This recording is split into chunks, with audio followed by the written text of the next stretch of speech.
You're losing peace because you keep chasing control over the uncontrollable. Other people's moods, future outcomes, your past mistakes. Every time you try to fix what isn't yours to fix, you drain your energy and hand your power to chaos. It's not just exhausting, it's a slow surrender of your inner strength. The Stoics understood this deeply. Most suffering comes not from events themselves, but from our desperate attempt to control what we were never meant to. This video is your invitation to shift that burden, to stop reacting to life like a victim of circumstance, and start responding like the master of your own mind. You'll learn how to draw a clear line between what is yours and what is not. How to focus all your energy on your thoughts, your choices, your character, and release everything else. Because peace isn't found in controlling the world, it's found in mastering yourself. If that speaks to something deep in you, like this video, subscribe for more Stoic wisdom, and let's begin. The path to clarity and power starts now. Number 1. Your peace begins where control ends. Every single day you're offered a choice. Fight against what you cannot control and suffer, or surrender that fight and reclaim your inner peace. Most people never realize they're doing this. They think their stress comes from their job, their relationships, or the uncertainty of the future. But in truth, the stress comes from resistance, from the internal war waged against the fact that life will not bend to their will. The Stoics called this the dichotomy of control, and they saw it as the foundation of freedom. Epictetus, once a slave who became one of the most respected teachers of his time, said clearly, "Some things are up to us, and some things are not." This one idea, if truly understood, changes everything. Because the moment you see what isn't yours to control, you can stop pouring your life into trying to manage it. Think about it. You can't control what someone thinks of you. You can't control the weather tomorrow. You can't undo the words you said last year or predict what will happen next month. But how often do we rehearse arguments in our minds, obsess over what someone might say, or try to force outcomes that were never in our hands? Seneca, another Stoic philosopher, warned against this self-inflicted suffering. "We suffer more often in imagination than in reality," he said, and he was right. The human mind has a tendency to create a storm inside by trying to solve problems that don't even exist or that never belonged to us in the first place. Now contrast that with someone like Marcus Aurelius, the Roman emperor who ruled during a time of plague, political tension, and personal loss. Instead of trying to control the chaos around him, he turned inward. He wrote in Meditations, "You have power over your mind, not outside events. Realize this, and you will find strength." He didn't waste time trying to rewrite fate. He focused on character, presence, and choice. In doing so, he created calm in the middle of chaos. So how do you apply this? Start by asking yourself a simple question. Is this within my control? If the answer is no, if it's someone's behavior, an external event, or an uncertain future, then let it be. Don't fight it. Don't feed it. This isn't weakness, it's clarity. You're not giving up, you're choosing peace over panic. When you do this consistently, something shifts. You stop being a victim of circumstance. You stop being a puppet pulled by the strings of what-ifs. You begin to move with peace, not because the world is peaceful, but because you are. That's the Stoic advantage. Stillness in the storm, strength without noise. Let's be clear. This isn't apathy. The Stoic path isn't passive, it's discipline. It takes strength to let go of what isn't yours so you can own what is. Your emotions, your attention, your response, that's your domain. That's where power begins. Viktor Frankl, a psychologist who endured the horrors of a concentration camp, lost nearly everything. His family, his freedom, his home. Yet in that darkness, he discovered one truth that could not be taken. Everything can be taken from a man, he wrote, but one thing, the last of the human freedoms to choose one's attitude in any given set of circumstances. Though his body was imprisoned, his mind remained free. That is Stoicism in action. Still, your ego will resist. It craves control because control feels like safety. But here's the paradox. The tighter you grip what isn't yours, the more anxious you become. Strength isn't in holding tighter, it's in letting go with discernment. When you stop demanding that life be fair or predictable, you begin to experience a rare kind of freedom. The peace of someone who no longer needs the world to behave a certain way in order to be calm. So next time you feel overwhelmed, remember your suffering isn't coming from the situation. It's coming from your refusal to accept it. The moment you stop trying to control the uncontrollable, you break the chain. You reclaim the energy that was leaking into what never belonged to you. Because your peace doesn't begin when the world changes. It begins the moment you stop demanding that it should. Number 2. Focus on internal control. If you want real power, stop looking outward. The modern world seduces you with the illusion that control lies in changing your circumstances, fixing other people, or getting everything to go your way. But the Stoics taught the opposite. The only control that truly exists, the only control that matters is internal.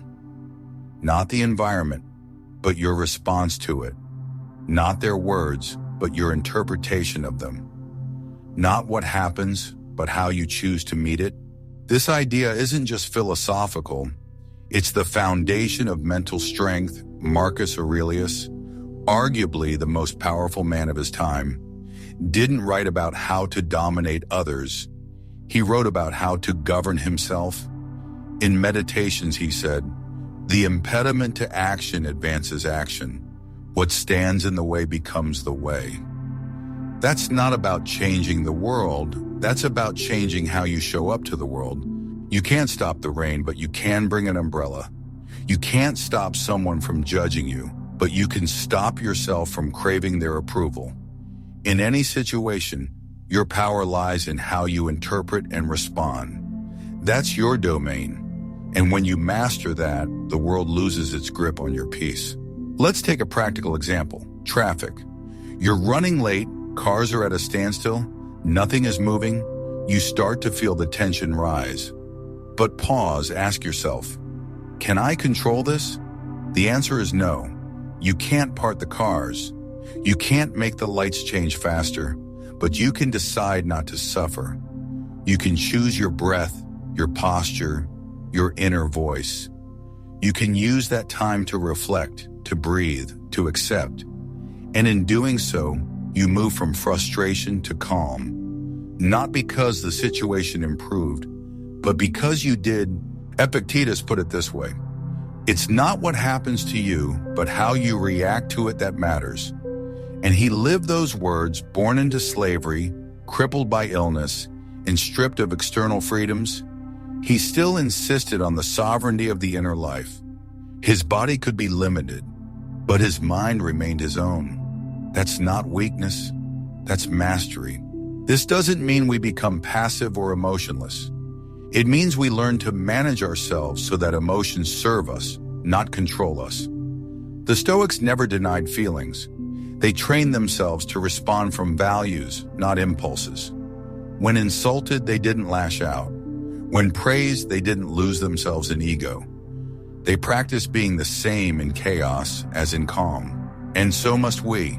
Because life is unpredictable. People will disappoint you. Plans will collapse. The question is not whether storms will come.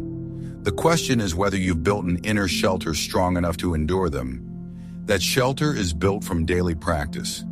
Discipline over reaction, clarity over assumption, silence over reactivity. Let's look at another real example. Nelson Mandela, though not a Stoic by label, he embodied its deepest truths. He spent 27 years in prison, robbed of freedom, family, and opportunity, and yet instead of emerging bitter, he emerged grounded. He said, "I am the master of my fate. I am the captain of my soul." That's not optimism. That's trained inner control. A man who couldn't control his environment chose to control his outlook, and in doing so, he transformed his life and the world around him. So the question for you is simple, but confronting. Are you reacting to life or responding from your values? Are you waiting for the world to calm down before you feel peace? Or are you willing to build peace within, regardless of what the world does? This is where the Stoic path becomes powerful. When you reclaim ownership of your thoughts, your energy, and your responses, you stop bleeding life into things you can't influence. And paradoxically, when you focus inward, your external world begins to shift. Not because it changed, but because you're no longer hostage to it. Here's the truth. The world will never fully cooperate. People will continue to misunderstand you. Outcomes will remain uncertain. But the gift of Stoicism is that it gives you a sanctuary within, a quiet strength that nothing outside of you can touch. So start here, start now. Every moment is a chance to practice. Every challenge is an invitation to return to yourself. And every breath is an opportunity to remind yourself, this is within my control. The rest is not mine to carry. Number 3. Reclaim your energy from the uncontrollable. There's a silent exhaustion that creeps in, not from doing too much, but from thinking too much about what you can't change. You wake up already tired, not because your body failed to rest, but because your mind never did. It spent the night rehearsing conversations, worrying about tomorrow and replaying mistakes from yesterday. This is the drain we never notice. The energy leak that's easy to ignore until we're running on empty. The Stoics knew this well. They taught that our most precious resource isn't time, it's attention. What you give your attention to, you give your life to. And if your attention is constantly scattered across things outside your influence, you are unconsciously handing over your power, one thought at a time. Marcus Aurelius warned, you have power over your mind. Not outside events. Realize this, and you will find strength. But too often, we forget. We try to carry other people's emotions. We try to solve problems that haven't even happened. We mentally draft replies to criticism that hasn't been said. In doing so, we give our peace away. Not because someone took it, but because we didn't protect it. Let's break this down. You're worried about someone's opinion. You start overthinking. What did they mean by that look? Should I have said it differently? Are they upset with me? Notice what's happening here. The energy is being spent on a scenario that may not even exist. The reality hasn't hurt you. Your projection of it has. That's the cost of unguarded attention. Now imagine this energy recentered, pulled back from speculation, and placed into grounded awareness.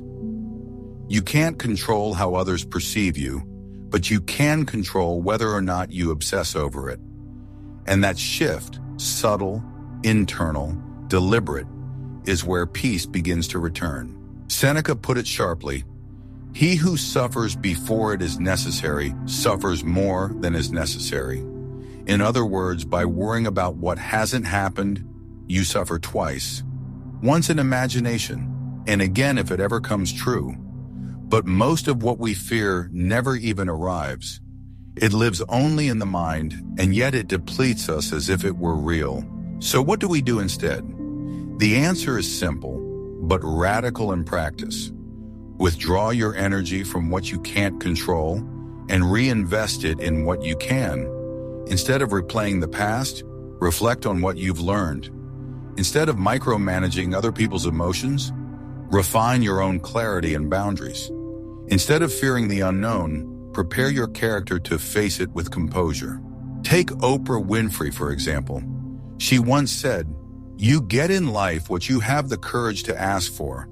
But behind that courage is a disciplined mind, a refusal to dwell on what others might think, a commitment to focusing on what she can do right now from a place of presence. That's what creates lasting impact. Not control over others, but mastery over self. Here's another angle. When your energy is entangled with what you can't change, You're not just distracted. You're weakened. You're mentally fragmented, emotionally pulled in every direction, and it becomes harder to hear your own voice. But once you begin reclaiming that energy, by pausing, by accepting, by refusing to chase ghosts, you begin to feel whole again, present, grounded. This isn't about becoming numb. It's about becoming responsible for what you allow to occupy your mind, responsible for choosing presence over rumination, responsible for being the guardian of your own energy, not a sponge for the world's chaos. And as you practice this, something remarkable happens. You begin to notice peace not as an abstract concept, but as a lived experience. You notice silence in your thoughts, stillness in your reactions. You notice how much more energy you have, not because life became easier, but because your attention stopped bleeding into everything you couldn't fix. So here's the challenge. Audit your mental landscape. Where is your energy going? What percentage of your day is spent reliving what can't be changed or worrying about what isn't yours to solve? Once you see the pattern, you can interrupt it. And once you interrupt it, you can begin to reclaim what was always yours. Your focus, your clarity, your calm. Because peace is not found in managing everything. It's found in managing where your mind lives. And your mind was never designed to live in fear, in guilt, or in someone else's reactions. It was meant to live here, now, with intention, with presence, with power. Number 4. Let go of changing others. One of the most draining illusions we carry is the belief that we can and should change other people. Their attitude, their opinions, their choices, their values, and the more we try, the more powerless we feel. Why? Because every time you attach your peace to someone else's behavior, you tie your emotional state to something you were never meant to control. The Stoics were brutally honest about this. Epictetus said it plainly. Seek not that events should happen as you will, but let your will be that they should happen as they do, and you shall have peace. But most of us invert that. We want others to talk how we talk, love how we love, and grow at the pace we expect. And when they don't, we suffer. Not because they failed us, but because we refuse to accept them. At the core, trying to change others is often a disguised need to feel safe. If they agree with us, we feel seen. If they behave how we want, we feel secure. But that kind of peace is borrowed. It isn't real, and it doesn't last. True peace comes from letting go of the fantasy that others must evolve for you to be okay. They don't. That's not your job. Now, does that mean we allow others to disrespect us or violate our boundaries? Absolutely not. But there is a difference between controlling someone and setting a boundary. Control says, you must change so I can be calm. Boundaries say, you are free to be who you are, and I am free to walk away if that disrupts my peace. Seneca reminded us that we should not try to change others, but rather arm ourselves with patience. This doesn't mean tolerating toxic behavior. It means shifting focus from fixing others to protecting your own integrity. You can't make someone mature. You can't make them understand, but you can make sure you don't abandon yourself while trying. Let's ground this with an example. Think of Maya Angelou, a brilliant poet, activist, and thinker who faced criticism and betrayal. But instead of wasting her energy trying to convince others of her worth, she focused on embodying it. She once said, when someone shows you who they are, believe them the first time. That's not cold. That's clarity, a refusal to keep hoping someone will become who they are not. This is one of the hardest lessons in life. You can love someone and still let them go. You can care about someone and still stop trying to change them because your energy is sacred. And when you waste it trying to drag people toward awareness, you delay your own growth. Letting go doesn't mean you stop caring. It means you stop carrying. It means you honor someone's right to be who they are, even if that version doesn't align with your life anymore. It means you walk away not in anger, but in wisdom, not to punish, but to protect. And it's not easy, because the ego will whisper, maybe if you explain one more time, they'll get it. But the Stoic in you knows better. You can explain once, maybe even twice. But when the same patterns return, the wise don't argue. They act, not with resentment, with resolve. Look at Eleanor Roosevelt. She lived in the public eye, criticized constantly, often by those closest to her. Yet she once said, "No one can make you feel inferior without your consent." That's not just a quote, it's a philosophy, a refusal to be emotionally shaped by people who haven't earned the right to sculpt your spirit. The deeper truth is this: people don't change because you want them to. They change because they choose to. And the more you pressure, the more they resist. But when you let go, truly let go, you create space. And sometimes in that space, people do rise. And sometimes they don't. Either way, you stay in your power. So if you find yourself trying to fix or rescue, step back. You are not their savior. You are not their lesson. You are simply a mirror. And if they're not ready to look, that's not your fault. Letting go of changing others is not cruelty. It's the highest form of self-respect. It says, I honor your path, and I will no longer lose myself trying to direct it. Because your peace was never meant to be held hostage by someone else's choices, it was meant to be protected by you. Number 5. Master reality through acceptance. Most people are not suffering from their circumstances. They are suffering from their resistance to them. The pain isn't always in what happened. It's in the mind's refusal to let go of how it should have happened. But the Stoics taught that true mastery begins when you stop arguing with reality and start working with it. Acceptance is not weakness. It is the highest form of wisdom. It says, I see what is, and I choose to respond with clarity instead of outrage. To the Stoics, acceptance was not passive, it was active. It was the choice to face life as it is, not as you wish it to be. Epictetus said, do not seek for things to happen the way you want them to. Rather wish that what happens happen the way it happens. Then you will be happy. At first glance, this may sound like surrender, but look closer. This is not giving up. This is aligning yourself with reality so you can meet it from a place of strength rather than illusion. Let's be honest. So much energy is wasted in denial. We say things like, this shouldn't have happened. They shouldn't have done that. Life isn't supposed to be like this. And while that might feel justified, it leads nowhere. It keeps you trapped in a mental loop of frustration, clinging to an ideal version of the past or present that never existed.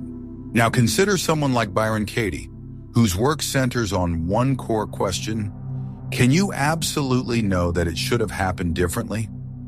That question alone is enough to crack the illusion we live in. Acceptance isn't defeat, it's clarity, and clarity is where wise action begins. The Stoics weren't interested in wishful thinking. They trained themselves to look at life directly, without filters, without sugarcoating, without escape. When something painful happened, their question wasn't, why me? It was, how do I meet this with virtue? Because once you accept reality, you stop trying to undo it, and you start asking, what now? Take a moment to reflect on this. How much of your life is spent mentally rewriting what already happened? How many hours have you lost replaying a conversation you can't change, resenting a person who will never apologize, or wishing life gave you something different? That's not clarity, that's captivity. Now imagine taking all that energy and redirecting it toward presence, toward solutions, toward growth. That is the Stoic advantage, not in controlling reality, but in cooperating with it. When you master acceptance, you don't become indifferent. You become sharp, clean, directed. Let's ground this with a real-world example. Think of Eckhart Tolle. After years of depression and inner turmoil, he experienced a powerful shift, not because his life changed, but because his relationship to life changed. He stopped fighting the present moment. He stopped needing the world to behave a certain way.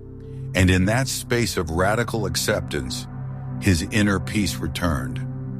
That's what Stoicism prepares us for. Not perfect outcomes, but powerful presence. Even Marcus Aurelius, who dealt with betrayal, death, and immense pressure, wrote to himself, "If you are distressed by anything external, the pain is not due to the thing itself, but to your estimate of it. And this you have the power to revoke at any moment." He didn't deny the hardship. He faced it, but stripped it of the extra suffering caused by resistance.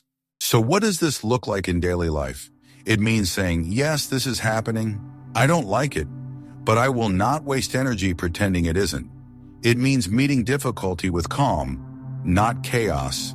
It means removing the phrase, "this shouldn't be happening," from your mental vocabulary and replacing it with, "this is here, what now?"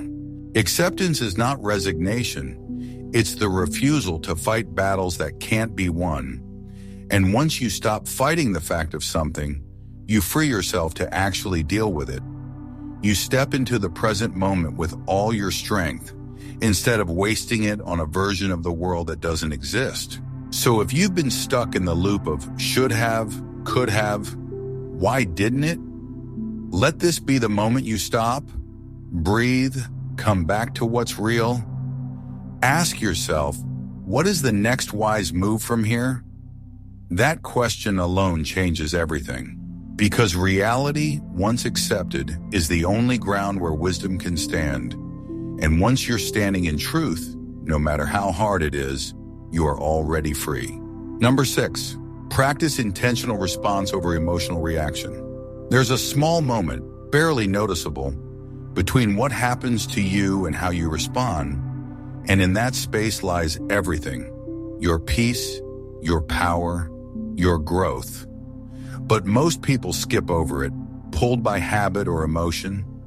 The Stoics trained themselves to live inside that space, to stretch it, to master it, because the one thing you always control, no matter what happens, is your response.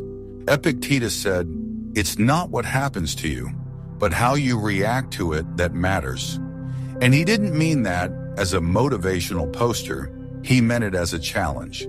To slow down, to become deliberate, to interrupt the chain between stimulus and reaction with presence, with principle. But this isn't easy, because modern life is designed to provoke you. We live in a reaction economy. Outrage, drama, instant commentary. The faster you react, the more attention you get. But the Stoic path leads in the opposite direction, toward stillness, toward thoughtfulness, toward a quiet kind of power that doesn't need to yell. Think of someone like Viktor Frankl, the psychiatrist who survived the concentration camps. He said, "Between stimulus and response, there is a space. In that space is our power to choose our response. In our response lies our growth and our freedom." That space is sacred. It takes practice and discipline to avoid being pulled into others' chaos or your own. Most people live in a state of emotional autopilot. Someone insults them, they snap. Someone disappoints them, they withdraw. Something goes wrong, they spiral. But the Stoic practices breaking that pattern. It means becoming aware of what you're feeling without letting the feeling choose your behavior. It means observing without absorbing. Now, this doesn't mean you suppress your emotions. The Stoics weren't cold. They were clear. Emotions are signals, but they're not commands. Anger can point you to a boundary. Sadness can reveal a wound, but neither should drive your next move without your consent. Let's ground this in real life. Imagine you get a harsh email. Your first impulse might be to fire back, defend yourself, prove a point, but a Stoic pauses, a Stoic waits. Maybe they write the email, but don't send it. Maybe they take a walk. Maybe they ask, What's the response that reflects who I want to be? That question alone can rewrite your life. Because in that pause, you shift from reactive to responsive. You shift from being emotionally hijacked to becoming emotionally sovereign. And that sovereignty is what Stoicism is all about. Not controlling the world, but not letting the world control you. We see this kind of mastery in someone like Michelle Obama. Known for her calm presence, even in the face of public criticism, she once said, "When they go low, we go high." That's a Stoic stance. It means you choose your response not based on what's thrown at you, but based on what aligns with your values. And what happens when you practice this consistently? You begin to trust yourself. You begin to feel powerful, not by dominating, but by staying grounded. You become the calm center in a world of noise, and people sense that. They may not know what it is, but they feel it. That's the gravity of composure. That's the quiet force of restraint. But it begins in small moments. The next time you feel triggered, pause, breathe, don't react. Not yet. Ask yourself, is this worth my peace? Does this align with my principles? Will this matter tomorrow? Even seconds of presence can prevent hours of regret. The Stoics trained for this daily. Marcus Aurelius would remind himself each morning, you will meet people who are meddling, ungrateful, arrogant, dishonest. He wasn't predicting doom. He was preparing his mind, not to react, but to respond, not to take it personally, but to stay rooted in what he could control, his own conduct. And you can do the same. Not by being perfect, but by being present. You don't need to master every situation. Just yourself within it, because that's where your strength lives. Not in your ability to win arguments or defend your pride, but in your ability to choose silence over shouting, purpose over impulse. So as life comes at you fast, messy, unfair, remember this. You always have a choice. You can react blindly or you can respond wisely. One drains you, the other defines you. The space is small, but it's enough. Enough to change the course of a moment, a day, a life. So step into it and choose from there. You don't need to control the world to find peace. You only need to control how you meet it. That's the Stoic path. Not easy, but clear. You don't rise by controlling others. You rise by mastering yourself. If today's message spoke to something deep in you, don't let it fade. Carry it, practice it, and let it change the way you move through your life.